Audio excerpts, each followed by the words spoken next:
and like I'm a sexually active homo-flexible human that's lived in polycules and non-traditional open relationship models for almost my entire adult life.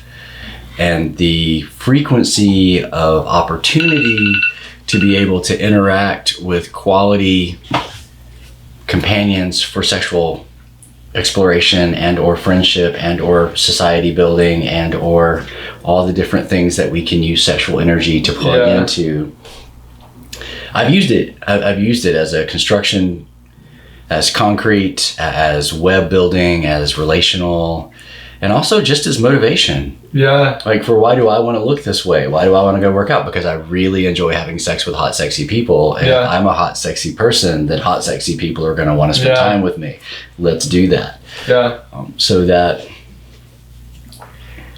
It's, if you walked up to like someone just out in the street and you said, hey, like I've slept with over 10,000 people, they're either not going to believe you or they're going to think you're batshit crazy. But you actually do live this lifestyle, and I've seen it firsthand. Like, let me just say something about like the gay community. Like, I actually really idolize it, and I wish the heterosexual community was more like it. I have been at your house before, like studying like anatomy and like other science classes, and like Alex was there, and then like you have like your grinder or whatever, and you have you have like called out. You have like a rotation of these like men, or you know, you have these people coming over, and it's like, holy shit, like Sean, you're a fucking player. Like you are literally like this pimp person. And like I met all these people literally just like studying a fucking anatomy textbook and like going over like the human body, you know what I mean? Like, and you're just like, I'm meeting all these people, and it's like, dude, like, I would ask you about this, like, oh my god, like why isn't like Tinder like this, you know what I mean? And it's like, it's different when it's male on male than male on female. It's completely different. It's more the male on female, it's like, it's almost like people are like scared, and there's like social obligations you have to follow, and then men, it's just like two men want to fuck. There's that, and in the festival environment, I have encountered it being total parity between the queer culture of sexual hedonism and sexual freedom, and then having our more heteronormative kin be able to come and play on that same playground with us. And one of the things that I have seen since the legalization of gay marriage is we've watched like the open marriage paradigm cross that barrier now into the heteronormative community. And now you're seeing more polyamory, you're seeing more gender fluidity, you're seeing more bisexuality, you're seeing less limiting boxes and more exploration. And to speak directly to your why is it different, so we'll go on three drivers. Cultural, from the puritanical value systems that still remain in our culture. Title IX, which is the legislation that was passed in the 1970s to guarantee equal access to education in all aspects by women. And it was an extension of Title VII, which was the Civil Rights Act, which extended those same things to all people regardless of race and or gender or disability. So culturally, in this culture, we have a huge double standard where if a guy is a slut, he's a stud. Yeah. And if a girl is a slut, she's a mess. Yeah. And if a guy... Being called slut, I think for anybody is a compliment. You are out there. You are literally open. You're smart on the subject. Like, you're probably amazing in bed, too. Like, hopefully. These aren't negative fucking things, dude. Like, correct.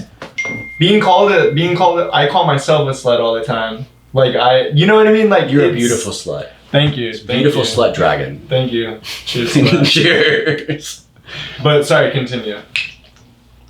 So, from the time period that women begin to recognize social cues, and even before then, women are told that they're supposed to guard and hoard their sexuality and to use it to attract men, but that it's in this culture, it's like a woman doesn't have anything else to bring to the table other than her sexuality and her gender's ability to reproduce. And while we've been seeing a lot of that change over the last 5 or 6 decades, it's also been really slow.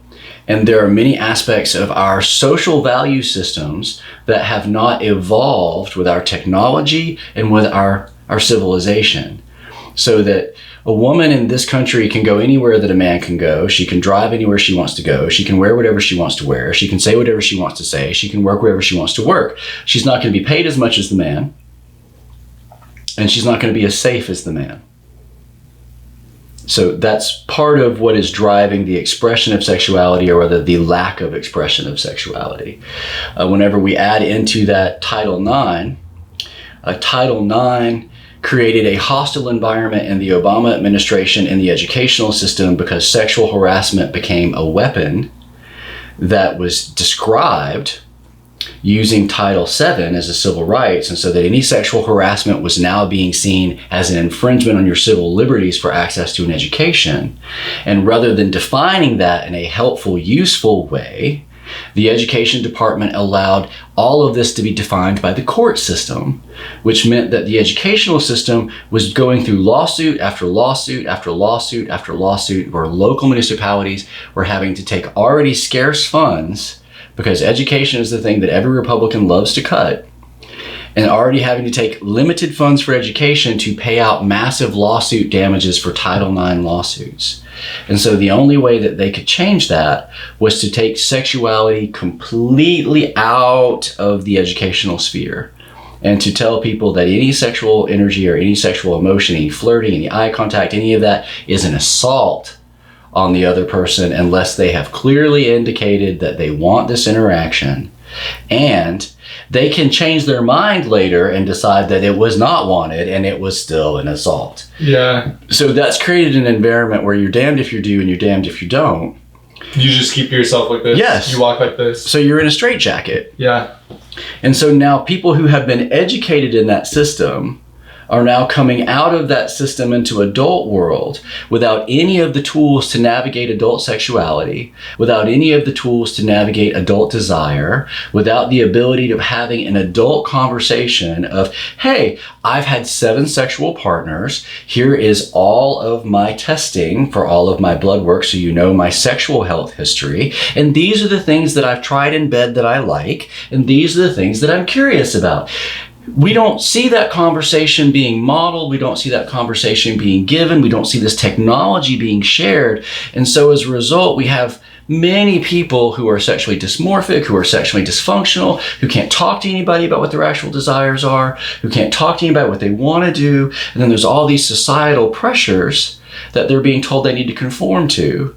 And that if they don't conform to those pressures, they can't get a job, they won't get hired, no one will date them, they can't have a roommate. And there's this idea of social equity where the good people who don't have sex are being seen as having higher social equity, and the bad people who are slutty and nasty are seen as having less social value.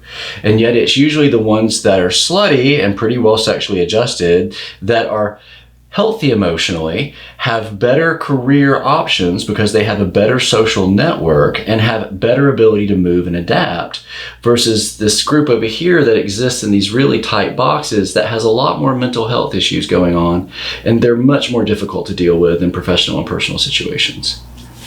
Well said. You're like painting this picture and I'm just following it. Like that was literally beautiful.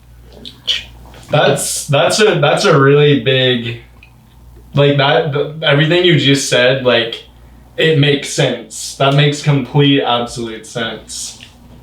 It's a thing that's bigger than the individuals. It's cultural.